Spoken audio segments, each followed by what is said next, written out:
کہ میں قربان تیری گلیوں پہ، چلی ہے رسم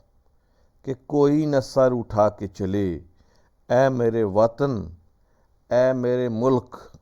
اب تیرے میں یہ رسم چلی ہے۔ رسم سے مراد کہ یہ حکم ہوا ہے، چونکہ انگریزوں کا یہ آرڈر ہے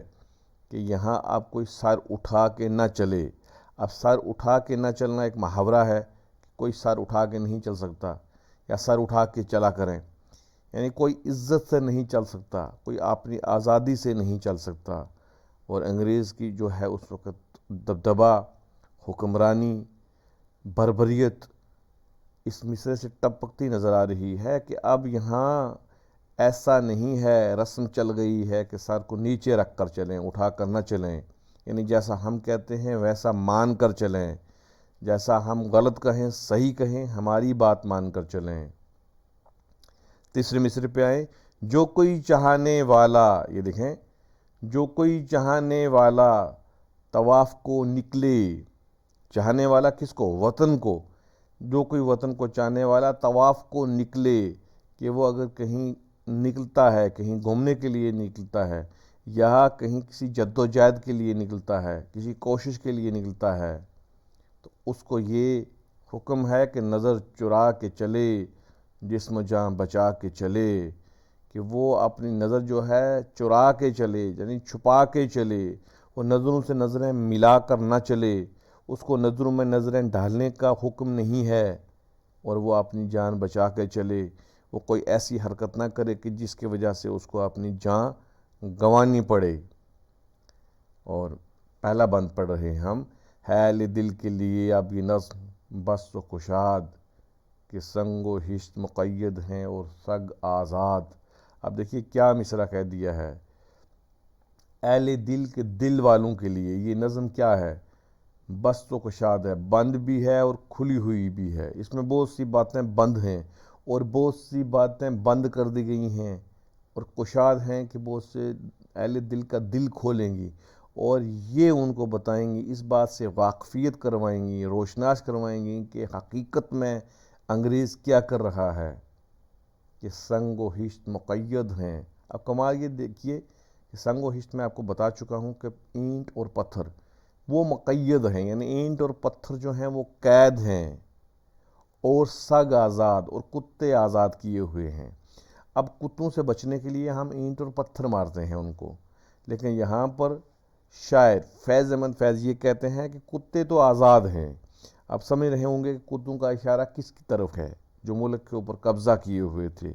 اور سنگ و ہشت جو ملک سے محبت کرنے والے، چونکہ وہ اپنے اظہار جذبات کا اظہار کرتے تھے، اور وہ اظہار پتھروں کی شکل میں بھی ہوا، وہ مارچ پاس بھی ہوئے، اس میں پروٹیسٹ بھی ہوئے، کہ وہ اب مقید ہیں کہ ہم کتوں کو نہیں روک سکتے۔ اب دیکھیے کتے جیسا لفظ کہہ دیا،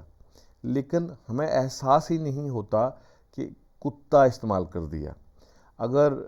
کسی اور شاعر نے کیا ہوتا تو ہمیں کتا بالکل صاف کتا نظر آتا، لیکن یہاں پر کمال کر دیا فیض احمد فیض ہے، اور یہ صرف فیض احمد فیض ہی کر سکتے تھے کہ کون آزاد ہے اور کس طریقے سے اس کو آزاد رکھا گیا ہے۔ یہ نظم بتائے گی کہ کیا کیا ہوا تھا۔ یہ پہلا بند ہے، امید ہے کہ آپ کو جو ہے یہ سمجھ آ گیا ہوگا۔ اب چلتے ہیں ہم دوسرے بند پر۔ آپ دیکھیے کہ بہت ہے ظلم کے دستے بہانہ جو کے لیے، جو چند اہل جنوں تیرے نام لیوا ہیں، بنے ہیں اہل حفظ مدعی بھی منصف بھی، کسے وکیل کریں کس سے منصفی چاہیں، مگر گزارنے والوں کے دن گزرتے ہیں، تیرے فراق میں یوں صبح و شام کرتے ہیں۔ مشکل الفاظ کے معنی، دست بولتے ہیں ہاتھ کو، دست بہانہ جو کہ بہانہ کرنے والا ہاتھ، بہانہ ڈھونڈنے والا ہاتھ، جو چند اہل جنوں، اہل جنوں ہو گیا کہ دیوانے، محبت کرنے والے، تیرے نام لیوا کہ تیرے ملک، اپنے ملک کے نام لینے والے، اہل حفظ لالچی لوگ، مدعی کہ وہی دعویٰ کرتے ہیں منصفی کا، منصف بھی وہی ہے، کسے وکیل کریں کسے منصفی چاہیں، مگر سب کچھ وہی ہے۔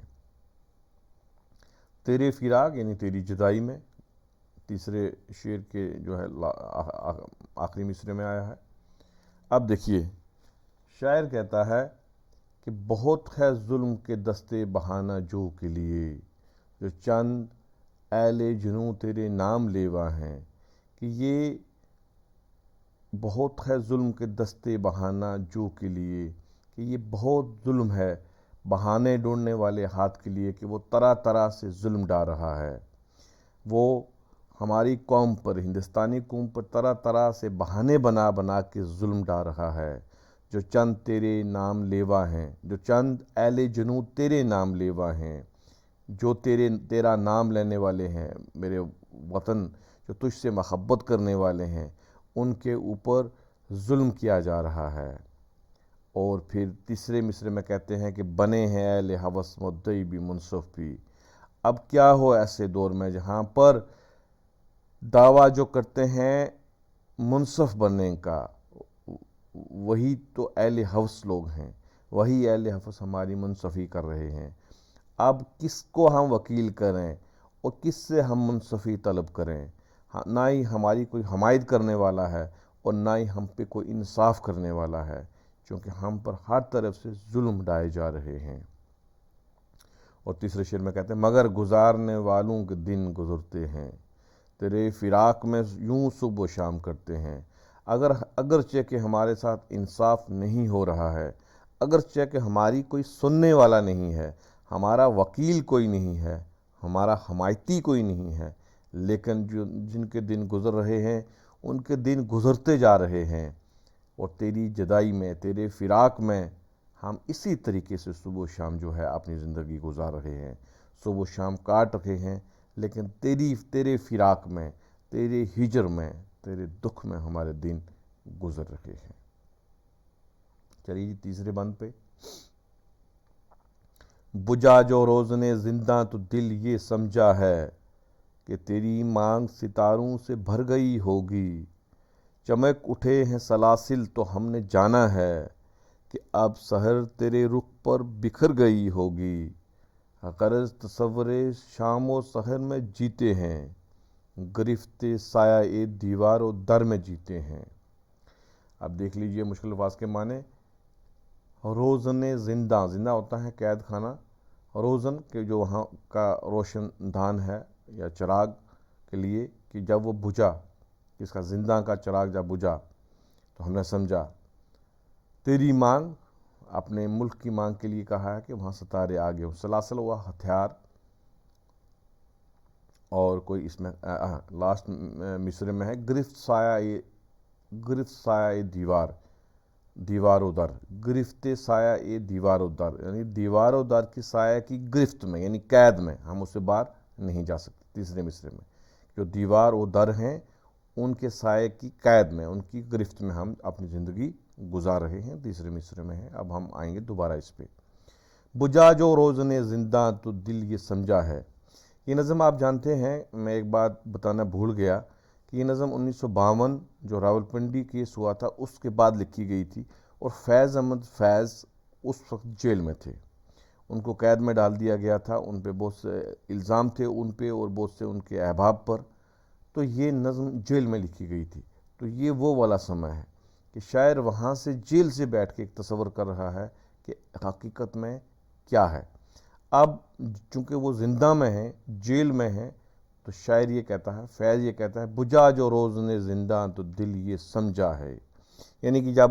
زندہ میں اندھیرا ہو گیا، جب چراغ بند ہو گئے، روشنی آنی بند ہو گئی، تو ہمارا دل یہ بات سمجھنے لگا، ہمارے دل نے یہ سمجھا کہ تیری مانگ ستاروں سے بھر گئی ہوگی۔ اب مانگ کا لفظ لائے ہیں، عام طور پر مانگ ہم لاتے ہیں جہاں سندور ڈالا جاتا ہے،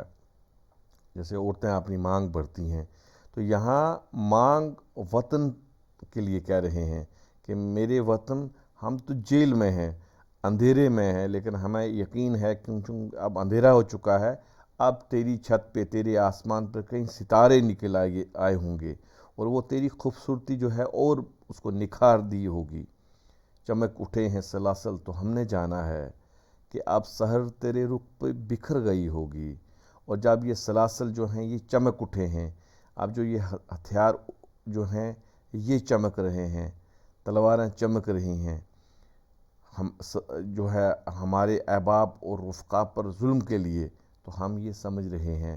کہ اب سحر یعنی اب صبح تیرے رخ پر بکھر گئی ہوگی، کہ اے وطن اب تجھ پہ صبح آ چکی ہوگی، اب سورج روشن ہو چکا ہوگا، سورج کی کرنیں آ چکی ہوں گی۔ غرض تصور شام و سحر میں جیتے ہیں، کل یہ کہ ہم یہی تصور کر کے شام و سحر کے ایک تصور لے کر کہ وہاں شام ہوئی ہوگی، میرے وطن میں صبح ہوئی ہوگی، میرے وطن کی شام کتنی خوبصورت ہوگی، میرے وطن کی صبح کتنی نرالی ہوگی، کتنی تر و تازہ ہوگی، یہ تصور لے کر ہم زندگی گزار رہے ہیں،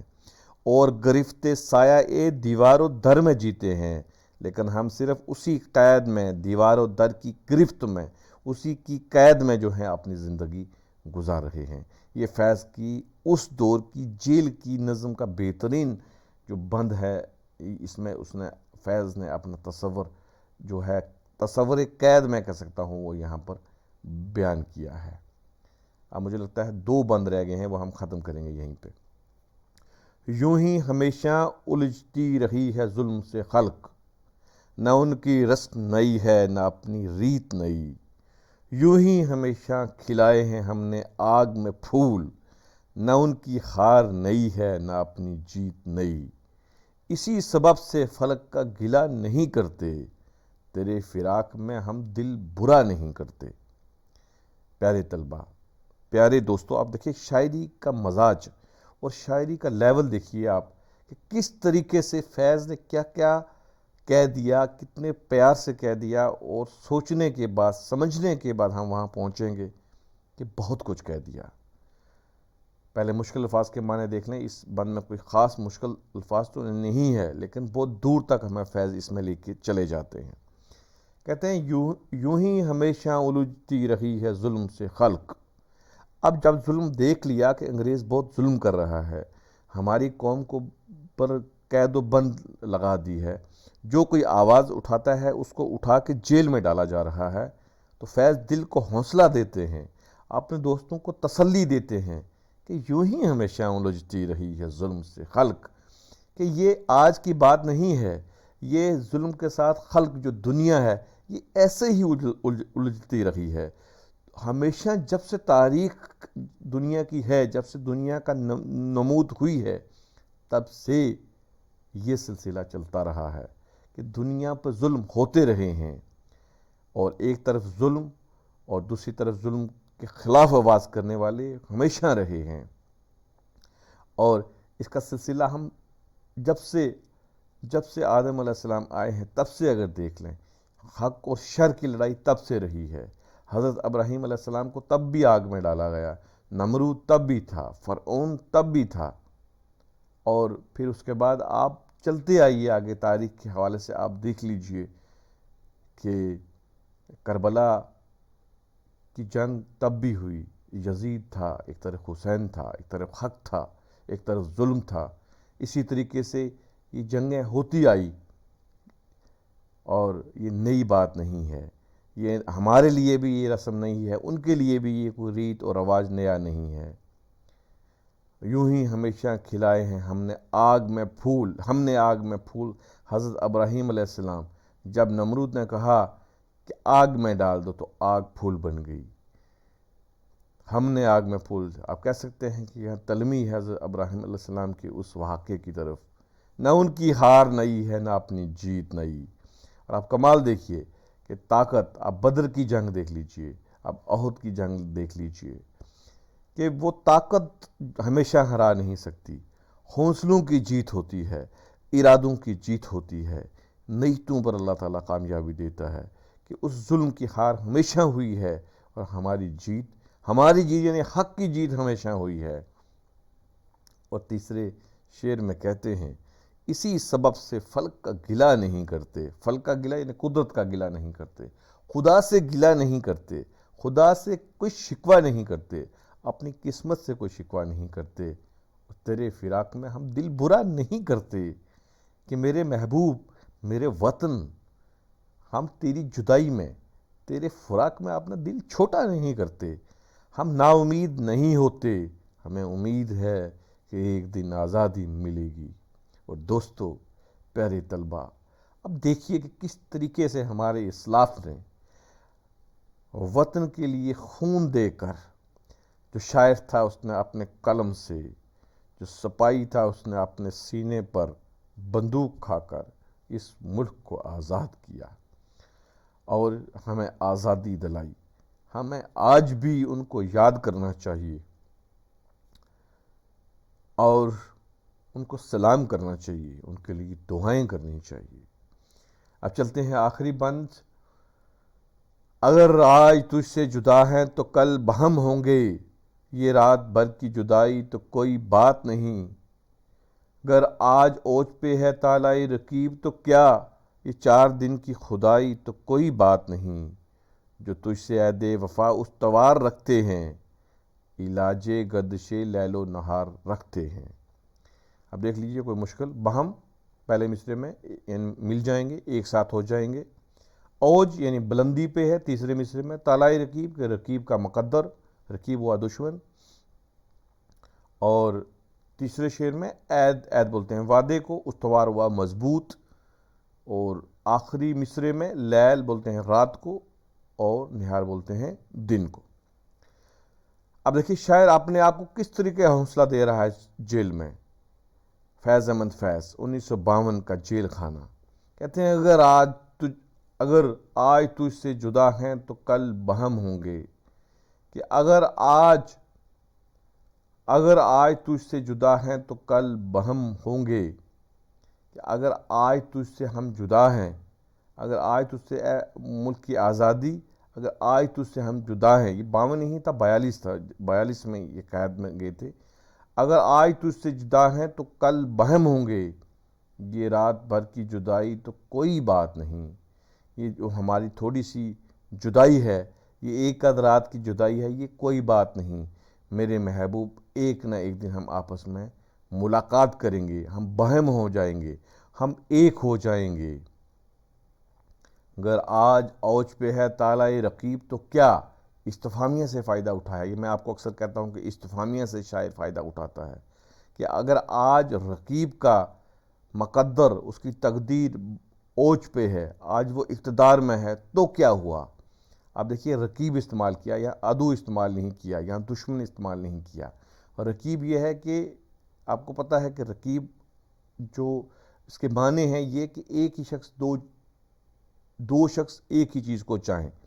اب وطن ہمارا ملک تھا، محبوب ہمارا ملک تھا، تو انگریز بھی اس پہ قبضہ کرنا چاہتا تھا اور ہم اپنے ملک کو آزاد کرنا چاہتے تھے۔ اس حوالے سے فائز نے رقیب لایا ہے کہ اگر آج تو اوج پہ ہے تالائے رقیب تو کیا، اگر رقیب آج بلندی پہ ہے تو کیا ہوا، یہ 4 دن کی خدائی تو کوئی بات نہیں۔ یہ صرف 4 دن کی خدائی ہے، یہ صرف 4 دن کا اقتدار ہے، یہ کوئی بات نہیں، اس نے آخر ایک نہ ایک دن ختم ہو جانا ہے۔ جو تجھ سے عہد وفا استوار رکھتے ہیں، تجھ سے عہد وفا سے مراد کہ اے وطن جو تجھ سے وفا کرنے کا وعدہ مضبوط رکھتے ہیں، جن کا ارادہ مضبوط ہے کہ انہوں نے وطن سے محبت کرنی ہے، اپنے ملک سے محبت کرنی ہے، علاج گردش لیل و نہار رکھتے ہیں، اور وہ اس لیل و نہار دن رات کی گردش کا علاج اپنے پاس رکھتے ہیں، ان کے پاس اس کا علاج ہے۔ تو دوستو یہ تھی فیض کی نظم۔ اگر آپ کو کچھ سمجھ نہ آیا ہو تو اس کو آپ مجھے کمنٹ باکس میں جا سکتے ہیں، اور اپنے دوستوں میں اس چینل کو ضرور سبسکرائب کریے اور اپنے تبصروں سے مجھے نوازتے رہیے۔ شکریہ، خدا حافظ۔